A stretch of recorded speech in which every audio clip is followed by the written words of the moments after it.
Olá pessoal, eu me chamo Alice Café, sou aluna do curso de Licenciatura em Matemática do IFCE Campus Canindé. E estamos hoje com um projeto de extensão e pesquisa Matemática em Todas as Telas, explorando o conhecimento através das mídias. E hoje vamos entrevistar a docente de Libras e diretora-geral do IFCE Campus Canindé, mestre em Gestão de Negócios Turísticos pela UES, com pesquisa na área de acessibilidade, a professora Diná Santana de Souza. Seja bem-vinda! Obrigada, boa tarde, gente.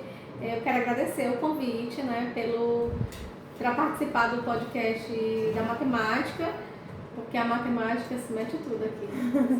Claro! Se mete tudo. Eu quero que fale um pouquinho pra gente, por que Libras? De onde surgiu o interesse em Libras? Surgiu por acaso, o interesse pela língua de sinais surgiu por acaso. Quando eu estava no ensino médio, eu me matriculei numa escola, fui estudar no primeiro ano do ensino médio, cheguei lá, a turma era uma turma com surdos, metade ouvintes e metade surdos, né? E aí naquele primeiro momento eu estranhei, eu não sabia nem que existia gente Libras, né? Faz um tempinho já. E eu me incomodei com a presença da intérprete, não consegui me concentrar no professor, na aula, e pedi até para mudar de turma, não mudaram. Resultado, no terceiro ano do ensino médio, eu já era fluente em Libras. Só observando a intérprete? Não só observando a intérprete, mas eu colei nos surdos, né? Tudo que era trabalho em grupo, atividade, os surdos iam lanchar, eu ia com eles, ia pegar ônibus, eu ia com eles. Então foi o contato com a comunidade surda, o contato direto com a língua que fez com que eu aprendesse. Porque queria se comunicar com esses amigos. Exatamente. Então saiu do ensino médio. A primeira ideia foi, vou ensinar Libras? De jeito nenhum. Eu nem sabia que eu podia usar esse conhecimento como uma forma de ganhar dinheiro, né? Não sabia mesmo. Só que nessa época, na mesma época em que eu aprendi Libras e fiquei fluente, começou a surgir muitos postos de trabalho de intérprete, tradutor intérprete de Libras.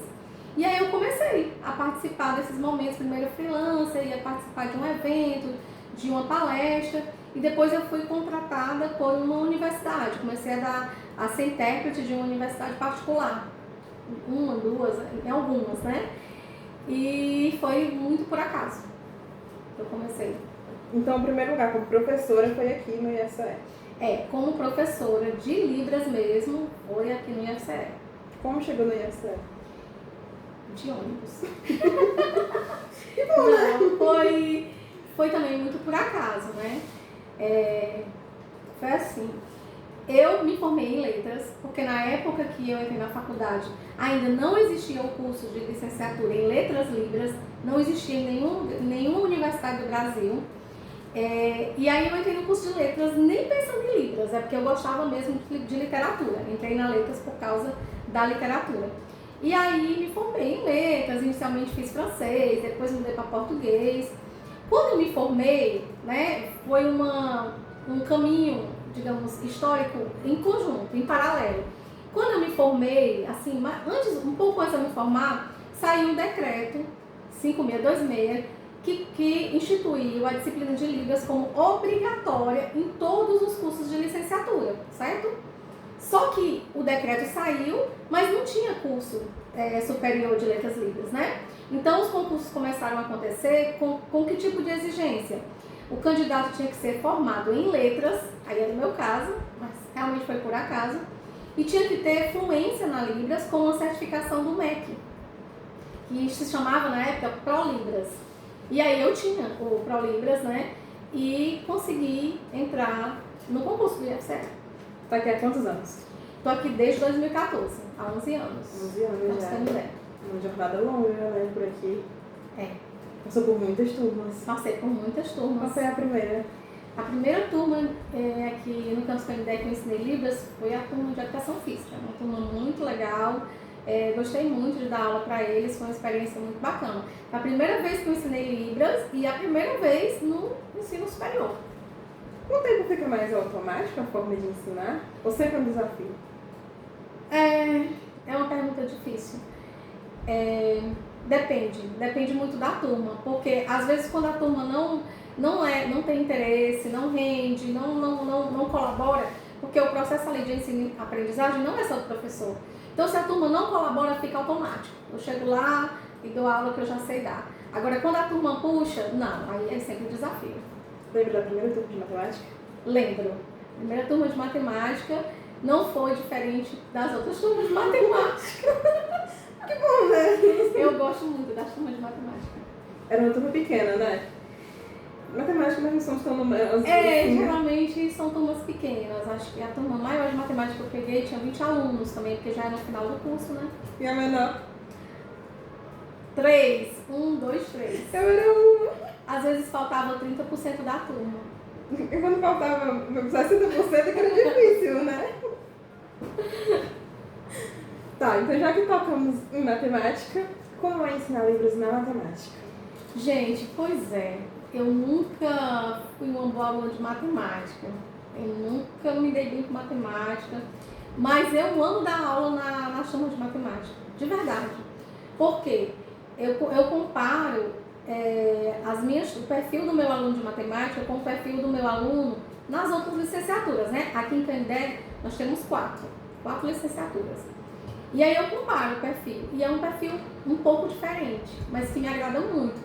O aluno da matemática é um aluno que aprendeu a estudar, ele sabe estudar, né? Ele vê um conhecimento novo, ele recebe esse conhecimento novo e quando ele percebe a lógica ou quando ele tem pelo menos interesse no conhecimento, ele aprende. E ele tem um método para isso. E eu desconfio, não tenho nenhuma pesquisa sobre isso, que seja que tenha alguma relação com a área de conhecimento. Aqui, né? Falando aqui do Campus Canindé. Porque é um aluno que chega na disciplina de Libras diferente do aluno de outras licenciaturas. Como aluno de matemática, eu posso dizer por quê? É porque a gente está acostumado a pegar toda a disciplina extremamente difícil, pelo menos as específicas de matemática. E com isso a gente aprende que um 7 não mata, um 6 não mata, reprovar não mata. Então, quando a gente chega numa disciplina que é mais tranquila, digamos assim, como é Libras, a gente fica tão feliz porque a gente consegue tirar nota boa sem se matar de estudar, mas a gente obviamente ainda se dedica, porque é o que a gente aprende ao longo do curso. E ela está no 6º semestre também faz com que o interesse quando a gente chega lá seja diferente. Sim. Porque a gente já vem de muito cálculo, a gente já vem saindo de um estágio, então já vem tudo muito pesado. Aí é a leveza ali do meio pro final. Tem a ver comigo também. Eu também acho. Queria dizer não, mas eu também acho. Tá, quais são as maiores dificuldades em ensinar livros para matemática? As maiores dificuldades é porque é uma disciplina completamente fora do escopo da área de conhecimento do curso, né? O curso vem trabalhando, apesar de ser licenciatura, né, que tem as disciplinas pedagógicas, mas o curso vem trabalhando muito matemática, obviamente, é um curso de matemática, né? E aí quando chega no final do curso quase, chega uma disciplina completamente diferente, porque Libras é uma língua, uma outra língua, né? Então os meninos vão aprender, vão voltar a estudar um pouco da linguística, aquisição de linguagem, enfim, inclusão a gente estuda também. Então a dificuldade é só porque é diferente. Mas assim que eles conseguem se conectar com a disciplina, eu tenho ótimos resultados. Os melhores resultados que eu tenho são com os alunos de matemática. Você acha que a carga horária de Libras nos cursos superiores, e principalmente na matemática, é suficiente? Não, não é suficiente. Aqui no nosso campus, a gente tem a disciplina de Libras de 40 horas, 60 e 80. Em matemática, é 60 horas. É uma disciplina muito curta, porque se trata de uma outra língua, que a gente vai trabalhar não somente a língua em si, mas a gente trabalha também o aluno surdo, a inclusão, como é que o professor pensa em estratégias para ensinar matemática para esse aluno. Então é muito curtinho o tempo, muito pouco mesmo. Então merecia que fosse uma carga horária maior. Como eu digo, por exemplo, em pedagogia a carga horária é de 80 horas, mas mesmo assim ainda não é suficiente.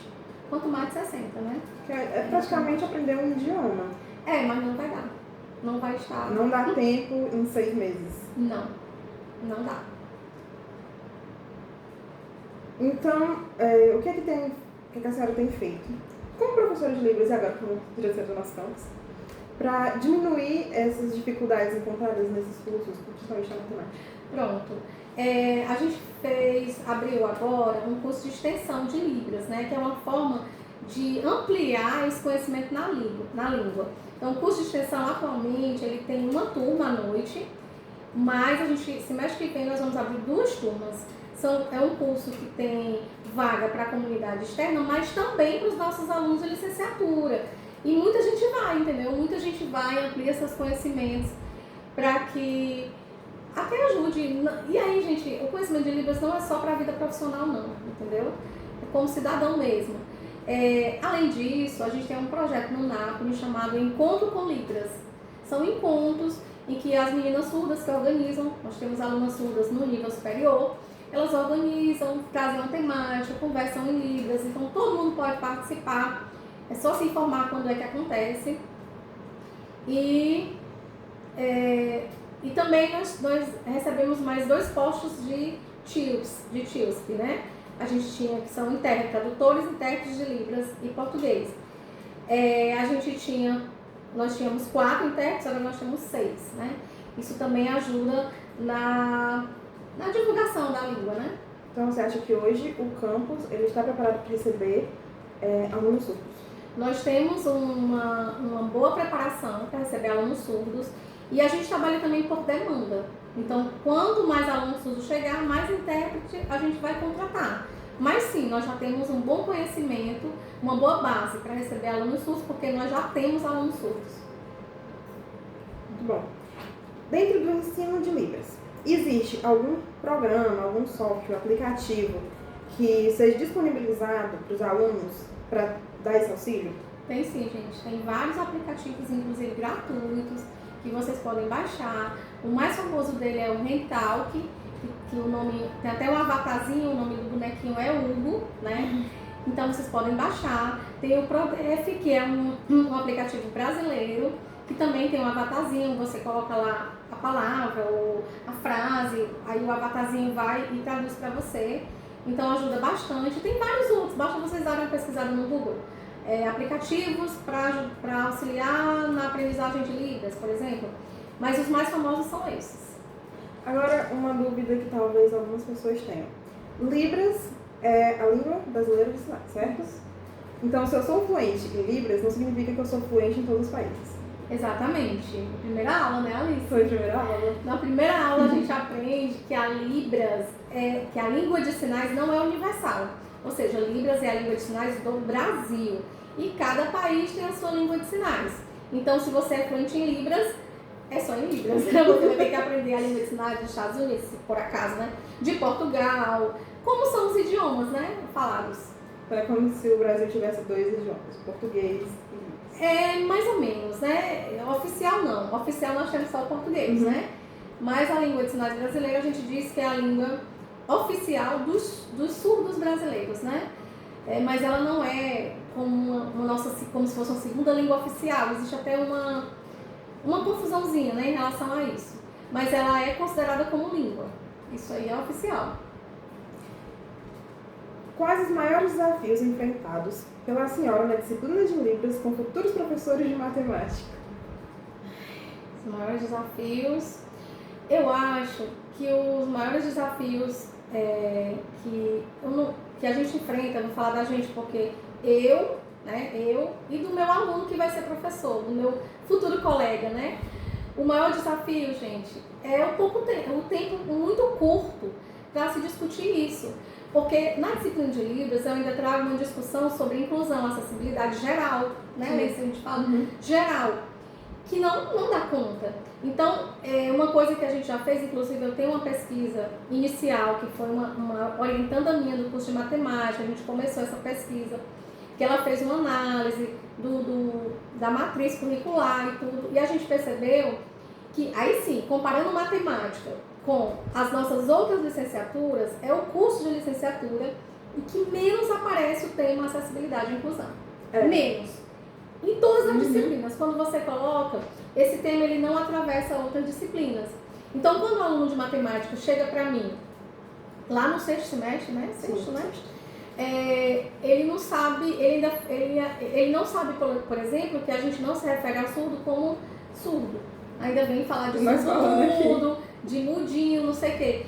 E os outros, por exemplo, a educação física, quando ele chega na minha disciplina, tem coisa que ele já sabe, entendeu? Que ele já viu no curso. Então, eu só vou reforçar, ou só vou trazer mais uma complementação. Então, o curso de matemática, eu até passei um desafio para vocês, alunos, professores, né? Pensarem em projetos. E um desafio para mim também, agora que eu lembrei que eu sou diretora. Tudo tem que passar por ti agora. Para a gente fazer alguns projetos que atravessem esse curso, porque é um curso, apesar de ser de matemática, gente, é um curso de licenciatura, né? Pronto, de licenciatura. Foi isso que eu acabei de pensar. As nossas disciplinas realmente não falam sobre acessibilidade. É como se fosse tudo muito técnico. Ou seja, você tem que aprender isso, você tem que aprender isso, e você tem que aprender que vai ensinar dessa forma. Mas só que quando chega na parte de você tem que ensinar dessa forma, a gente não passa por esse tópico. Como se os nossos alunos não fossem ter essa dificuldade. E agora que eu e meus colegas, a gente passou pelo primeiro estágio, aí a gente encontrou essas barreiras. Acho que nenhum chegou a ter um aluno surdo, só que tem outras dificuldades para outros alunos. Tem alunos autistas, alunos com TDAH. Exatamente. Então, a gente acaba não tocando nisso até chegar no estágio. E quando a gente chega no estágio, a gente já está no finalzinho ali praticamente do curso, faltando, mas chegou na metade, a gente passou da metade já. E a gente acaba que não tem esse preparo para ajudar esse aluno.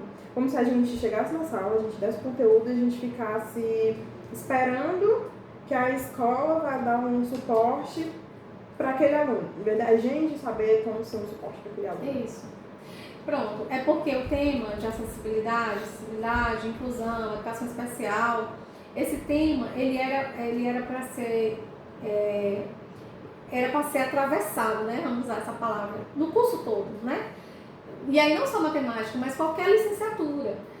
Eu não vou nem falar dos cursos tecnólogos, vamos falar das licenciaturas mesmo, que são profissionais que vão trabalhar numa sala de aula. Com né? outras pessoas. E que vai lidar com alunos aí não só surdos, como você falou. Sim. Com várias condições, né? Vários alunos atípicos, com deficiência. E que aí o professor, não é que o professor tem que ser especialista, não é isso, nem que a gente está querendo. Mas o fato do professor identificar que tipo de condição tem aquele aluno e que encaminhamento o professor vai dar, já está muito bom, tá? Só que aí o meu professor, que eu estou formando agora no século XXI, viu? Sai daqui, e aí eu desafio para mim, como gestora também, né? O meu aluno de licenciatura em matemática sai daqui, chegando numa sala de aula sem saber sequer o que fazer quando se dá conta que tem um aluno com autismo, por exemplo, na sala de aula. Sim. Porque ele não viu isso em lugar nenhum do curso. Então isso é uma falha que eu trago a crítica para mim, que agora como diretora, né, e a gente pode pensar em alguns projetos. Daqui a um ano eu trago essa crítica pra ti, ainda não deu tempo, tá? Vou deixar a calma um pouquinho aí, aí depois eu trago essa crítica. Já que a gente entrou no tópico, que agora a gente traz as críticas a você, como diretora do nosso campus, Tá certo.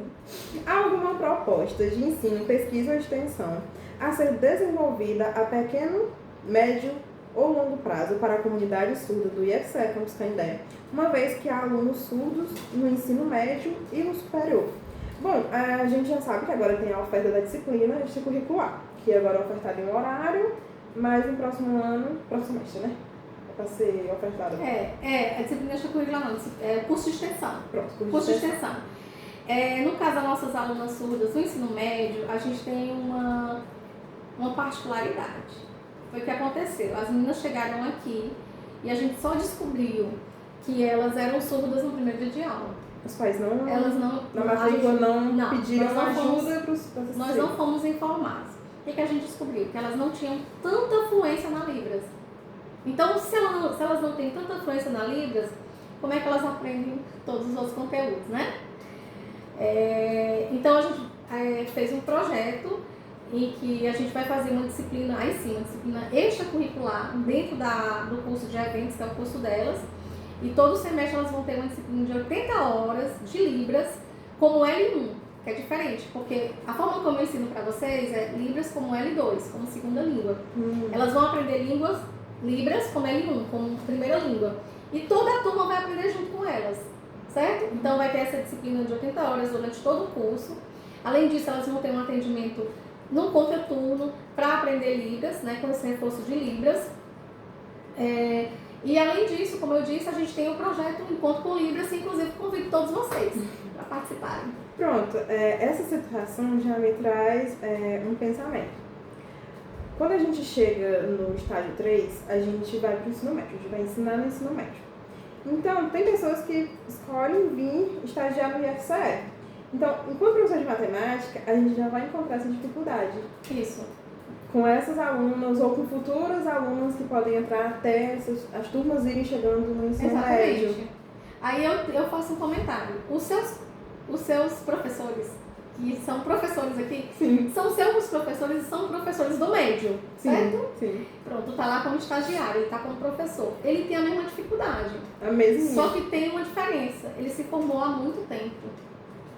Quando ainda não era obrigatório. Vocês estão se formando agora. Então, é muito complicado a gente pensar numa formação para dar aula atual, em que você sequer tenha visto amplamente o tema, né? Verdade. Então, são duas dificuldades aí já, né? A formação anterior dos nossos professores. E aí a gente dá um desconto. Dá um desconto porque realmente a minha formação, que é dos meus colegas, a gente realmente não teve nada com essa abordagem. Aí já vem a nossa dificuldade de vocês. Pouco tempo de estudo da língua e ter que chegar para esse aluno e tentar ensinar matemática para esse aluno. É como se fosse problemas em cadeia, praticamente. É como o Rei Leão, né? Um ciclo sem fim. Mas eu acho que com um pouco mais de interesse e com aplicativos e essa oferta, né, do projeto de extensão, a gente consegue se preparar melhor. Eu acho que só falta o entendimento do aluno, entender, né, que vai precisar daquilo. Que aluno tu diz? O de matemática, né? Eu só posso falar por vocabulário de matemática. Que a gente vai precisar. E não é precisar apenas como professor, como pessoa. Sim. Para a sociedade em si. Sim. E eu acho que às vezes falta um pouquinho desse pensamento. Muitos alunos interpretam Libras só como a disciplina fácil, que foi legal, foi um descanso e depois segue a vida. Aí quando chega lá e vê o problema, aí que pensa, eu devia ter aproveitado mais, mesmo que seja pouco tempo. Pois é. Eu acho lindo chamar a Libra disciplina fácil, porque isso só acontece na matemática. Sério. Já me contou mesmo que tem outras turmas que reprovam, falta chorar, né? Chora, tem muita dificuldade. Então, esse entendimento de que Libras é fácil é muito a cara da matemática. É porque perto das outras coisas que a gente aprende. Pois é. Mas eu acolho. Eu acho né? lindo, eu acho lindo. Que bom. Eu acho que também ficou mais fácil porque tu foi minha professora. Porque eu sou ótima. Qual o suporte que o campus tem fornecido para os alunos surdos, além do núcleo de atendimento a pessoas com necessidades especiais? Pronto, o suporte como eu disse, todos esses projetos que a gente já tem, os intérpretes, né? E a gente tem um acompanhamento de perto junto com a família. Então a gente está tentando também, por causa daquelas nossas alunas do médio, fazer um trabalho de cooperação com o AE do SEJA, se não me engano, do SEJA. E aí a gente vai tentar fazer também esse trabalho. Tá. Existem projetos que atendem aos alunos e ao público externo. Tem algo voltado para esses professores que não tiveram essa formação de Libras no currículo deles, que se formaram uns 10 anos atrás? Para os nossos professores, professores. Bem, para os nossos professores, a gente está pensando em ofertar um curso de Libras também, no semestre que vem. O problema com os nossos professores é o tempo mesmo, a adesão. Uhum. Então, geralmente, os nossos professores eles já são já tem a agenda muito cheia, né? Sim. Então, tem o ensino, tem a pesquisa, tem a extensão e às vezes não sobra mesmo tempo para se dedicar, mas a gente está pensando em fazer e a gente vai fazendo com quem consegue ali encaixar na sua agenda, né? Mas tem uma proposta, viu, para a oferta de curso de Libras. Ainda falando um pouquinho desses professores, já recebeu alguma reclamação envolvendo toda a estrutura voltada para Libras desses professores? Eles acharem que não tem um suporte suficiente? Sim, já, e é justo. É muito justo, né? A reclamação, às vezes não é nem reclamação, sabe? Às vezes é um desabafo, né? Poxa, Dina, eu queria poder ajudar, mas eu não sei. Eu não aprendi isso na faculdade, eu não fui preparada para isso, né? E eu acho muito justo. Essa história da gente colocar tudo na conta do professor, que o professor tem que se virar, né? Que o professor tem que dar conta do aluno, não é bem assim, né? Então, como gestão, o que eu pretendo fazer é oferecer formação para os professores, né? E suporte, dar sempre um suporte. Se você voltasse no tempo, há 10, 11 anos atrás, ainda escolheria Libras? Bem, eu não sei se eu escolhi, sabe? Eu acho que a Libras foi que me escolheu. Eu não, foi muito por acaso mesmo. E eu acho que não. Não porque eu me arrependo nem nada, mas é porque eu não escolhi porque eu nem sabia que existia. Era tudo muito novo. Não, pra mim nem existia. Então não tem como eu escolher assim, eu vou escolher Libras, né? Mas eu acho que pelas escolhas que eu fiz na vida, se eu fizesse as mesmas escolhas, eu ia cair no mesmo lugar, né? Então, sim. Então, você gosta de Libras e Eu de gosto. ensinar Libras. Eu gosto. Mas pra matemática, né? Tem que puxar aqui o meu lado, gente. Tem que puxar o meu lado. Eu amo ensinar, eu amo ser professora, gente. Amo ser professora mesmo, de verdade. E eu gosto muito de dar aula com a matemática. De verdade. De verdade mesmo. Viu, gente? Ela gosta muito da gente. Eu amo vocês. Bom, quer dizer mais alguma coisa pra gente sobre a Libras, sobre o campus? Eu queria convidar, né, todos os alunos da matemática que tiverem um pouquinho de interesse para se matricular nos cursos de extensão de Libras. De repente, eu já tive alunos de licenciatura que repetiu a disciplina em outro curso. Aliás, eu tive vários alunos que repetiram a disciplina sem precisar de nota, porque queriam revisar os conhecimentos. Então, eu acho que para vocês que vão atuar como professores, é muito importante esse conhecimento. Então, tentem se inscrever nos cursos de extensão, tentem participar dos projetos, né, que tem aqui de Libras. Eu acho que vai ser muito bom para o currículo de vocês. Antes de tu virar diretora, eu pensei assim, que eu fiz essa disciplina muito adiantada, né? Eu fiz no segundo semestre do curso. Quando eu pensava, né, no meu sexto semestre, que na época ainda parecia tão longe, agora tão perto, eu pensava assim, quer saber, se ainda for a Diná, eu vou fazer de novo. Mas não é tão, não. Deixa eu ficar quieta no meu canto. Gente, desculpa, eu sou uma... Subiu de cargo, né? Mas eu volto. Eu posso dar aulas no próximo semestre. Só o próximo. Só pra mim assistir as aulas, né? Tá certo. Eu acho que outra coisa que eu queria comentar tu gosta muito de literatura, gosta muito de ler, né? Você... Gosto muito. Por isso que incentiva tanto, né, gente? Né? Vocês gostam de ganhar uns livros? Eu amo ganhar livro. Eu acho que é um dos melhores presentes que você pode dar a alguém é o livro, porque você está ofertando a pessoa a oportunidade de ela aprender mais, certo? Dela ler mais. Bom, então acho que é isso. A gente vai ficando por aqui. Então eu quero agradecer por ter dedicado esses minutinhos do seu tempo para falar com a gente. Quem sabe, em outros momentos, a gente volta aqui, né, para falar sobre outra coisa. Claramente. Ou sobre acessibilidade, né? Sobre acessibilidade no geral. Né? Já que a gente focou agora em um ponto, a gente pode voltar e talvez falar sobre o contexto inteiro de acessibilidade. Então, gente, obrigada a todos que assistiram até aqui. Quer dizer alguma coisa? Quero só agradecer novamente e agradecer ali a produção, né? A professora Micaele que está ali atrás das câmeras. Obrigada, Mica. Te amo também. E obrigada, gente. Tchau.